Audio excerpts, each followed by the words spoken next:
خوبصورت نظر آنا خواتین و حضرات کا پیدائشی حق اور فطرتی رجحان ہے۔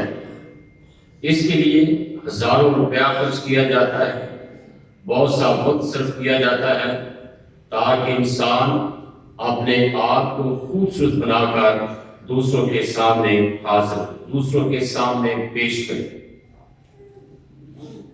خاص کر جب ہم کسی تقریب میں شرکت کے لیے جاتے ہیں تو ہم اپنے آپ کو خوبصورت بنانے کے لیے، دلکش اور جاذب نظر بنانے کے لیے بہت جتن کرتے ہیں تاکہ دوسرے لوگ ہماری خوبصورتی سے متاثر ہو سکیں۔ اور جس خوبصورتی پر ہم اتنی محنت کرتے ہیں، مشقت کرتے ہیں، روپیہ پیسہ خرچ کرتے ہیں، یہ عارضی ہوتی ہے، چند روزہ ہوتی ہے، مؤثر ہوتی ہے۔ لیکن خداوند کے پاک کلام میں ایک حقیقی خوبصورتی کا بھی بیان ملتا ہے جو حقیقی اور دائمی ہے، جو ہمیشہ رہتی ہے۔ اور اس کا بیان ہم زبور نمبر 90 کی 17ویں آیت میں پڑھتے ہیں۔ یہاں لکھا ہے، اور رب ہمارے خدا کا کرم ہم پر سایہ ہے۔ جس عبرانی لفظ کا ترجمہ کرم کیا گیا ہے اس کے معنی ہے خوبصورتی، خدا کے چہرے کی خوبصورتی۔ اور یہ خوبصورتی جسمانی نہیں ہے، ذہنی نہیں ہے، بلکہ روحانی خوبصورتی کا بیان ہے۔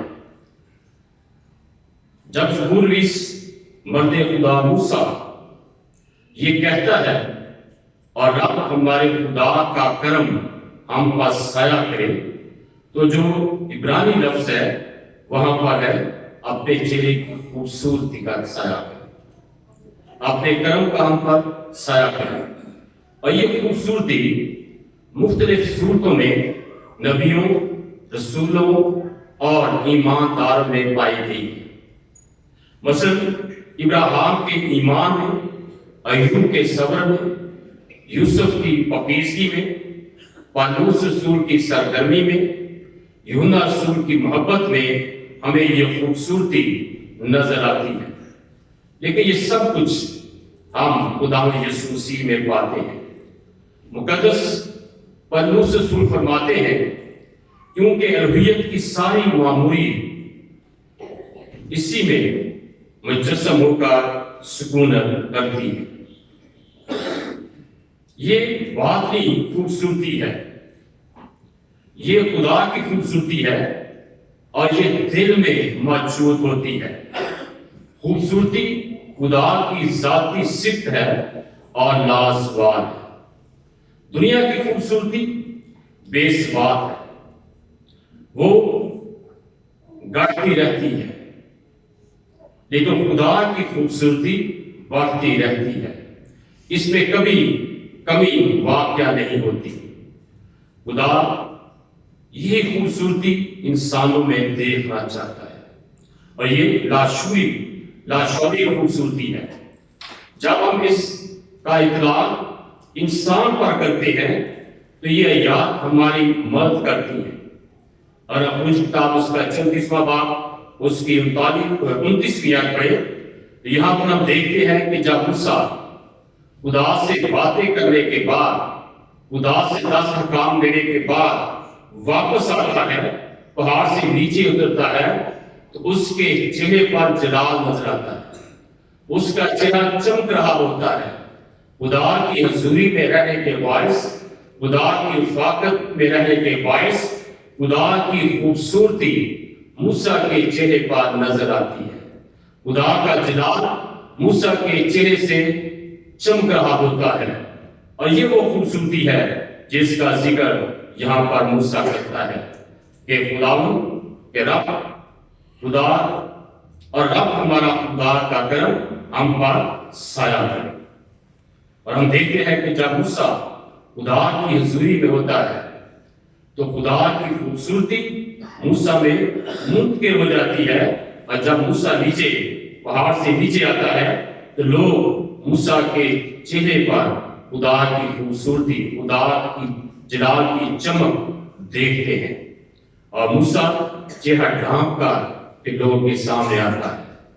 یعنی خدا کی خوبصورتی ہم موسیٰ کے چہرے پر دیکھ سکتے ہیں، اور یہ خوبصورتی اسے اس وقت ملتی ہے جب وہ خدا کی رفاقت میں وقت گزارتا ہے، جب وہ خدا کی حضوری میں وقت گزارتا ہے، جب وہ خدا کے پاس ٹھہرتا ہے تو اس کے چہرے سے خدا کا جلال چمکتا ہوا نظر آتا ہے۔ ہمیں اس خوبصورتی کی ضرورت کیوں ہے؟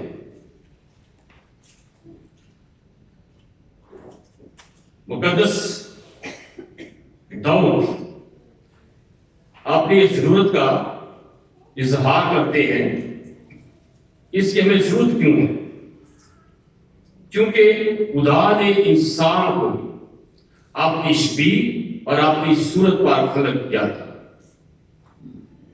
خدا نے اپنی صفات آدم کے اندر پیدا کی تھی، لیکن نافرمانی کی وجہ سے، خدا کا حکم توڑنے کے باعث آدم اپنی اصلی صورت اور شبیہ کھو چکا تھا۔ خدا نے آدم کو جس خوبصورتی پر پیدا کیا تھا وہ خوبصورتی نافرمانی کی وجہ سے جاتی رہی تھی۔ اب آدم میں بدصورتی پیدا ہو گئی تھی، اس کی خوبصورت شکل و صورت میں بگاڑ پیدا ہو گیا تھا، خرابی پیدا ہو گئی تھی، اور وہ ساری خوبصورتی جو خدا نے اسے بخشی تھی وہ جاتی رہی تھی۔ اب انسان ایک بدصورت شکل و شبیہ کے ساتھ زندہ رہ رہا تھا، یعنی خدا کی وہ صفات جو خدا نے آدم میں پیدا کی تھی وہ جاتی رہی تھی، کیونکہ آدم نے خدا کی نافرمانی کی، خدا کا حکم توڑا، اور اس طرح وہ شبیہ، وہ صورت، وہ خوبصورتی جو خدا نے اسے بخشی تھی وہ جاتی رہی، اور اس خوبصورتی کے بغیر آدم کی اور ہماری زندگی بدصورت، بدبخت، مایوس، بے چین اور بے سکون ہے۔ اور جب داؤد اپنی اس بگڑی ہوئی شبیہ پر غور کرتا ہے، شکل و صورت پر غور کرتا ہے، اپنے دل کی خرابی پر غور کرتا ہے، تو وہ اس بات کا اقرار کرتا ہے اور کہتا ہے، دیکھ میں نے بدی میں صورت پکڑی اور میں گناہ کی حالت میں ماں کے پیٹ میں پڑا۔ کیونکہ خدا نے جو انسان کے اندر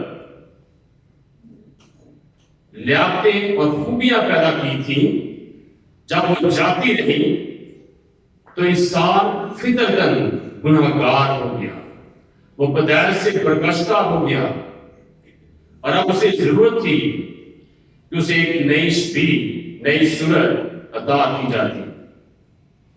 اور داؤد اس کا سبب بیان کرتا ہے کہ کیوں اس کی صورت بگڑ گئی ہے، کیوں اسے نئی صورت کی ضرورت ہے، خوبصورتی کی ضرورت ہے، کیونکہ وہ جانتا ہے کیا وہ فطرتاً گناہگار ہے، اسے نجات کی ضرورت ہے، اسے نئی شکل و صورت، شبیہ اور خوبصورتی کی ضرورت ہے۔ اور ہم زبور نمبر 51 اس کی 10ویں آیت پڑھیں تو مقدس داؤد کہتا ہے، اے خدا میرے اندر پاک دل پیدا کر اور میرے باطن میں اثر نو مستقیم روح ڈال۔ چونکہ داؤد یہ جان گیا تھا کہ انسان فطرتاً گناہگار ہے، وہ اپنی کوشش سے، اپنی محنت سے انسان کے اندر جو بدصورتی پیدا ہو گئی ہے، جو خرابی پیدا ہو گئی ہے، جو بگاڑ آ چکا ہے، وہ درست نہیں کیا جا سکتا۔ اس لیے آپ خدا سے درخواست کرتا ہے کہ اے خدا میرے اندر پاک دل پیدا کر اور میرے باطن میں اصل و مستقیم روح ڈال، اور خدا سے درخواست کرتا ہے کہ اے خداوند میرے اندر پاک دل پیدا کر، کیونکہ اب داؤد جان گیا ہے، سمجھ گیا ہے کہ وہ فطرتاً گناہ گار ہے، اس کی وہ شکل و صورت، وہ شکل جو خدا نے باغ عدن میں انسان کو دی تھی بگڑ چکی ہے۔ اب اسے ایک نئی شکل و صورت اور شکل کی ضرورت ہے، اور اس لیے وہ خدا سے درخواست کرتا ہے کہ اے خدا میرے اندر پاک دل پیدا کر اور میرے باطن میں اثر نو مستقیم روح ڈال، کیونکہ وہ نئی پیدائش حاصل کرنا چاہتا ہے، نئی فطرت حاصل کرنا چاہتا ہے، نیا دل حاصل کرنا چاہتا ہے، تاکہ وہ اپنی کھوئی ہوئی شکل و صورت کو بحال کر سکے، کھوئی ہوئی خوبصورتی کو بحال کر سکے، تاکہ اس کی ساری بدصورتی جو گناہ کے باعث ہے وہ دور کی جا سکے۔ یہ خوبصورتی جو انسان اپنے گناہ کی وجہ سے کھو چکا ہے کس طرح حاصل کی جا سکتی ہے؟ کس طرح ہم باطنی طور پر خوبصورت بن سکتے ہیں؟ ہمارے اندر پاک دل پیدا ہو سکتا ہے۔ حقیقی خوبصورتی حاصل کرنے کا طریقہ بہت آسان ہے، اس پر ہمارا کوئی پیسہ خرچ نہیں آتا، اور نہ ہی ہمیں اس پر محنت یا مشقت کرنی پڑتی ہے۔ بالکل آسان اور سادہ طریقہ ہے، اور وہ یہ ہے کہ ہم خداوند یسوع مسیح کو قبول کریں، خداوند یسوع مسیح پر ایمان لے آئیں، کیونکہ خداوند یسوع مسیح کا خون جو اس نے صلیب پر بہایا گیا وہ ہمارے گناہوں کی ساری بدصورتی کو دھو کر پاک اور صاف کر دیتا ہے۔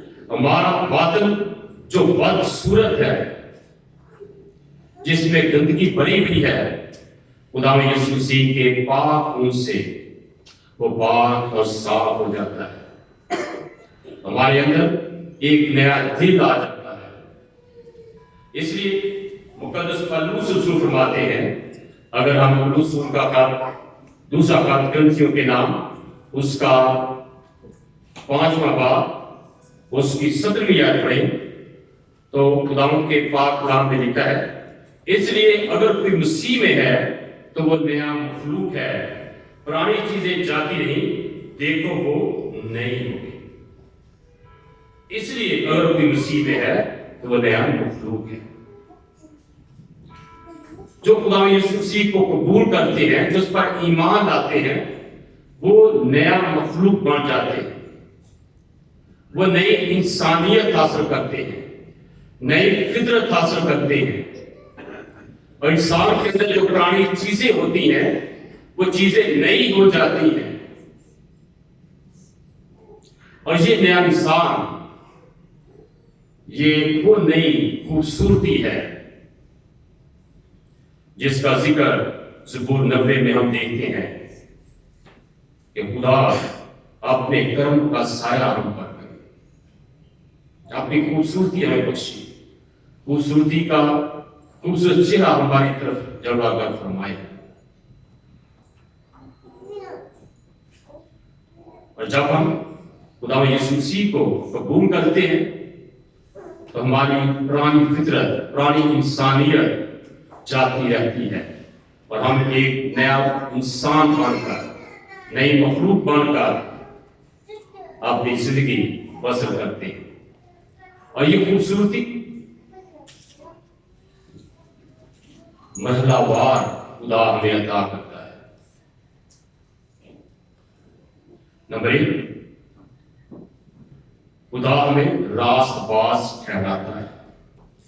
جب ہم خداوند یسوع مسیح کو قبول کرتے ہیں تو ہم راست باز ٹھہرائے جاتے ہیں، یعنی خداوند یسوع مسیح کی راست بازی ہمارے کھاتے میں ڈال دی جاتی ہے، اور ہمارے جو گناہ ہیں وہ خداوند یسوع مسیح پر لا دیے جاتے ہیں، یعنی ہم خداوند یسوع مسیح سے خوبصورتی حاصل کرتے ہیں، راست بازی حاصل کرتے ہیں، اور اپنے گناہ، اپنی ساری بدصورتی خداوند یسوع مسیح پر ہم ڈال دیتے ہیں، اور اسے ہم تصدیق کہتے ہیں۔ یہ خدا ہماری تصدیق کرتا ہے، ہمیں راست باز ٹھہراتا ہے، اور یہ ایک عدالت کی فعل ہے، عدالت کی عمل ہے۔ جب کوئی ملزم عدالت سے بری ہوتا ہے، آزاد کیا جاتا ہے، تو ہم کہتے ہیں کہ وہ راست باز ٹھہرا گیا ہے، اس کی تصدیق ہو گئی ہے کہ وہ راست باز ہے۔ اور جب ہم خداوند یسوع مسیح کو قبول کرتے ہیں تو خداوند یسوع مسیح کی راست بازی کے وسیلہ سے جو ہمارے کھاتے میں ڈال دی جاتی ہے، ہم راست باز ٹھہرائے جاتے ہیں۔ نمبر 2، خدا اپنے پاک روح کے ذریعے سے، اپنے پاک روح کے وسیلے ہر روز ہمیں پاک صاف کرتا ہے۔ اور پاک صاف کرنے کے اس عمل کو ہم تقدیس کہتے ہیں، یعنی خدا کا پاک روح ہر روز ہماری تقدیس کرتا ہے، ہمیں پاک صاف کرتا رہتا ہے۔ ابلیس کی کوشش ہوتی ہے کہ انسان گناہوں میں زندگی بسر کرے، جبکہ خدا کا پاک روح ہمیں فضل عطا کرتا ہے کہ ہم گناہ پر فتح پائیں، ہم راست بازی کی زندگی بسر کریں۔ اور خدا کا پاک روح ہر روز ہماری تقدیس کرتا ہے، ہمیں پاک صاف کرتا ہے۔ اور ہم کے نام اس کا 5واں باب، اس کی 26ویں اور 27ویں آیت پڑھیں، لکھا ہے تاکہ اس کو کلام کے ساتھ پانی سے غسل دے کر اور صاف کر کے مقدس بنائے، اور ایک ایسی جلال والی کلیسیا بنا کر اپنے پاس حاضر کرے جس کے بدن میں داغ یا جری یا کوئی اور ایسی چیز نہ ہو، بلکہ پاک اور بے عیب ہو۔ خدا کا پاک روح ہر روز ہمیں پاک صاف کرتا ہے، ہر روز ہماری تقدیس کرتا ہے، تاکہ ہماری جو خوبصورتی ہے وہ برقرار رہے، وہ جاتی نہ رہے۔ اور خدا کا پاک روح ہر روز ہماری مدد کرتا ہے، ہماری رہنمائی کرتا ہے، تاکہ ہم ابلیس پر اور گناہ پر فتح پائیں۔ خدا یسوع مسیح کے خون کے وسیلہ سے ہمیں جو خوبصورتی ملی ہے، ہمارے داغ دھبے جو دھو دیے گئے ہیں، وہ دوبارہ بحال نہ ہو سکے اور ہماری خوبصورتی برقرار ہے۔ تیسرا مرحلہ جو خوبصورتی کا آخری مرحلہ ہے، اسے ہم تجلی کہتے ہیں۔ اور مقدس پلوس فرماتے ہیں، اگر ہم دنیا کے نام کا اس کا 8واں باب اس کی 30ویں آیت پڑھیں، لکھا جن کو اس نے پہلے سے مقرر کیا ان کو بلایا، اور جن کو بلایا ان کو راست باز ٹھہرایا، اور جن کو راست باز ٹھہرایا ان کو جلال بھی بخشا۔ ہم جلال میں داخل ہو جاتے ہیں۔ یہ خوبصورتی کی انتہا ہے کہ ہم جلال میں داخل ہو جاتے ہیں۔ پہلے خدا ہماری تصدیق کرتا ہے، ہمیں راست باز ٹھہراتا ہے، اور پھر خدا کے پاک روح کے وسیلے ہر روز ہماری تقدیس ہوتی ہے، ہم پاک صاف کیے جاتے ہیں، اور پھر ہم جلال میں داخل ہو جاتے ہیں۔ یہ ختمی خوبصورتی ہے کہ ہم خدا کی جلال میں داخل ہو جاتے ہیں، اور یہ جلال ہمیں زندگی میں نہیں ملتا۔ جب ہم اس جسم سے رہائی پاتے ہیں، پھر ہم جلال میں داخل ہوتے ہیں، اپنی جلال میں، نہ ختم ہونے والے جلال میں، نہ ختم ہونے والی خوبصورتی میں۔ یہ خوبصورتی، یہ جلال جو ہمیں بخشا گیا ہے اور بخشا جائے گا،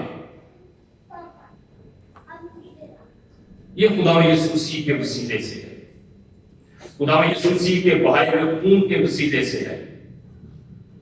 اور جو ہماری بدصورتی ہے وہ ہم خدا یسوع مسیح کے چہرے پر دیکھتے ہیں۔ اگر ہم یسوع کی کتاب اس کا 53 باب اس کی دوسری آیت پڑھیں تو لکھا ہے پر وہ اس کے آگے کنکڑ کی طرح اور خشک زمین سے جڑ کی مانند پھوٹ نکلا ہے، نہ اس کی کوئی شکل و صورت ہے، نہ خوبصورتی، اور جب ہم اس پر نگاہ کریں تو کچھ حسن و جمال نہیں کہ ہم اس کے مشتاق۔ خدا یسوع مسیح کی یہ بگڑی ہوئی شکل میری اور آپ کی وجہ سے، کیونکہ ہماری ساری بدصورتی، ہماری ساری بدکرداری، ہمارے سارے گناہ خدا یسوع مسیح نے اپنے اوپر لے لیے، اور اپنی خوبصورتی خداوند نے ہمیں بخش دی، اپنی راست بازی خداوند نے ہمیں دے دی تاکہ ہم بچائے جا سکیں، تاکہ ہم خوبصورت بن سکیں، تاکہ ہم روحانی خوبصورتی حاصل کر سکیں۔ عزیزوں، آج ہم جس روحانی خوبصورتی کا دعویٰ کرتے ہیں کہ ہم باطنی طور پر خوبصورت ہیں، ہم راست باز ہیں،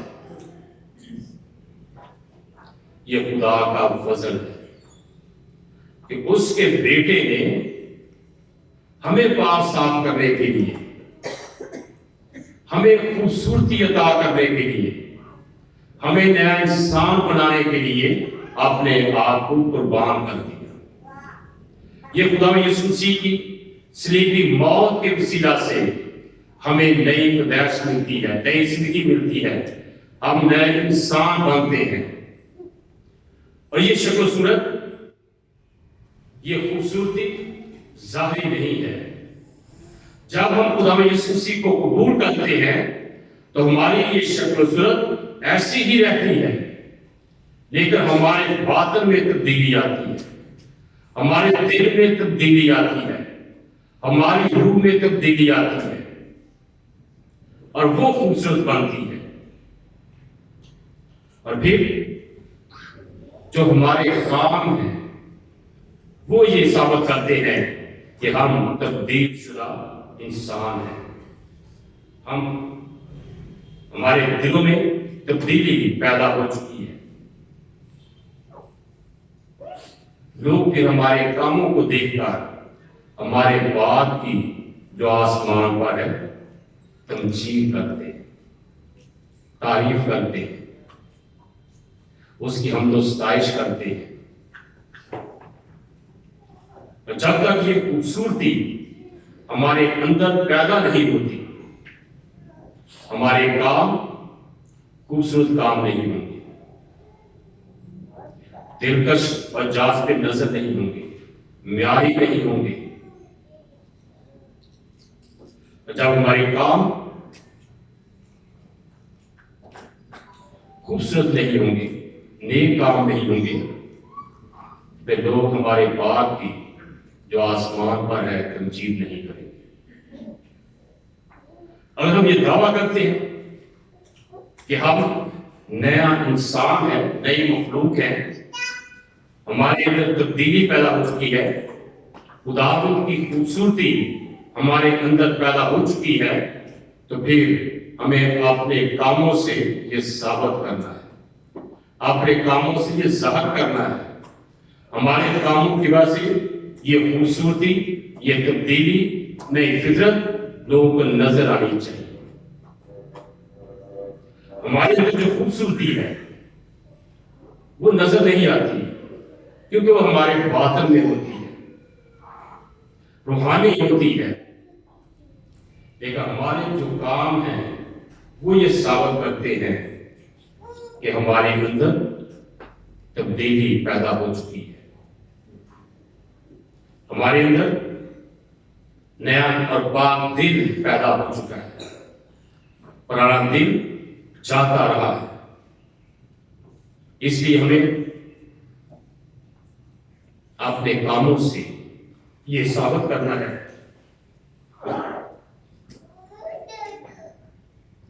کہ ہم تبدیل شدہ لوگ ہیں، ہم خدا یسوع مسیح کے خون سے پاک صاف کیے ہوئے لوگ ہیں۔